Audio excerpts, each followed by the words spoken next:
67 வந்தது. 11 லட்சம் சைதாப்பேட்டையிலே போட்டியிடும் என்று அண்ணா விருகம்பாக்கம் மாநாட்டிலே அறிவித்தார். திராவிட முன்னேற்ற கழக ஆட்சி அண்ணாவின் தலைமையிலே மலர்ந்தது. அண்ணா அவர்கள் புற்றுநோயால் பாதிக்கப்பட்டு மரண வளையத்துக்குள்ளே சிக்கியிருந்த வேளையில் தமிழ்நாடு பெயர் சூட்டு விழா இன்றைய கலைவாணர் அரங்கத்திலே நடைபெற்றது. ஆயிரக்கணக்கான மக்கள் அரங்கத்துக்கு வெளியிலும் அண்ணா அவர்கள் புற்றுநோய் சிகிச்சைக்கு பிறகு பேசுகிற முதல் பேச்சு. அவர் பேசும்போது சொன்னார், அவர் தம்பிகளே என்றவுடன் அனைவரும் கண்ணீர் விட்டு கதறினார்கள். இந்த கூட்டத்துக்கு போகக்கூடாது என்று மருத்துவர்கள் சொன்னார்கள், உடல் பாதித்து விடும் என்று. தமிழ்நாடு என்று பெயர் சூட்டுகிற இந்த நிகழ்ச்சிக்கு போகாவிட்டால் இந்த உடலில் உயிர் இருந்து என்ன பயன் என்று கண்ணீர் விட்டார்கள். அப்பொழுதுதான் பேசினார், நான் 3 காரியங்களை சாதனைகளாக திராவிட இயக்கத்துக்கு செய்திருக்கிறேன். அதை யாராலும் மாற்ற முடியாது, இனி எந்த ஆட்சி வந்தாலும் மாற்ற முடியாது. ஒன்று, இந்த மண்ணுக்கு தமிழ்நாடு என்று பெயர் சூட்டி இருக்கிறேன், யார் வந்தாலும் அதை மாற்ற முடியாது. இன்னொன்று, சுயமரியாதை திருமணத்தை சட்ட வடிவமாக்கி இருக்கிறேன், அதை யாரும் மாற்ற முடியாது. மிக முக்கியமானது, இந்த மண்ணில் இந்திக்கு இடமில்லை, தமிழும் ஆங்கிலமும் தான் என்று.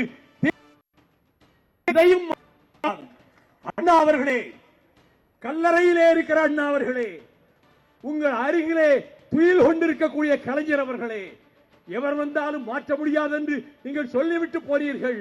மாற்றுவதற்கான முயற்சியிலேதான் நரேந்திர மோடி அரசு ஈடுபட்டிருக்கின்றது, இந்தியை திணிப்போம் என்று. அதனால் தான் தமிழ்நாட்டுக்கு ஏன் நிதி தரவில்லை என்று கேட்கிற பொழுது அவர்கள் பொது கல்வி திட்டத்தை தமிழ்நாடு ஏற்றுக்கொண்டால் தான் தமிழ்நாட்டுக்கு நிதி கொடுப்போம். யார் சொல்லுவது? மத்திய அமைச்சர் சொல்லுகிறார். எந்த காரணத்தை முன்னிட்டும் நிதி தரப்பட மாட்டாது. பின்னர் தமிழகத்திலே இருந்து எழுச்சியை கண்டு நான் அந்த அர்த்தத்திலே சொல்லவில்லை என்கிறார். தர்மேந்திர பிரதானே, எந்த அர்த்தத்திலே சொன்னாய்? உனக்கு தெரியுமா தமிழகத்திலே நடைபெற்ற மொழி புரட்சியை பற்றி? மறைமலை அடிகளும் தமிழ் அறிஞர்களும் பெரியார் அண்ணா தலைமையிலே தமிழகம் பொங்கி எழுந்ததும் புரட்சி வெடித்ததும் உனக்கு தெரியாது. அவர்களினுடைய ஆவி இங்கேதான் உலவிக் கொண்டிருக்கிறது. அந்த ஆவியின் பெயரால் நான் அரைகூவி அழைக்கிறேன். தாளமுத்து நடராசருடைய ஆவி இங்குதான் உலவுகிறது.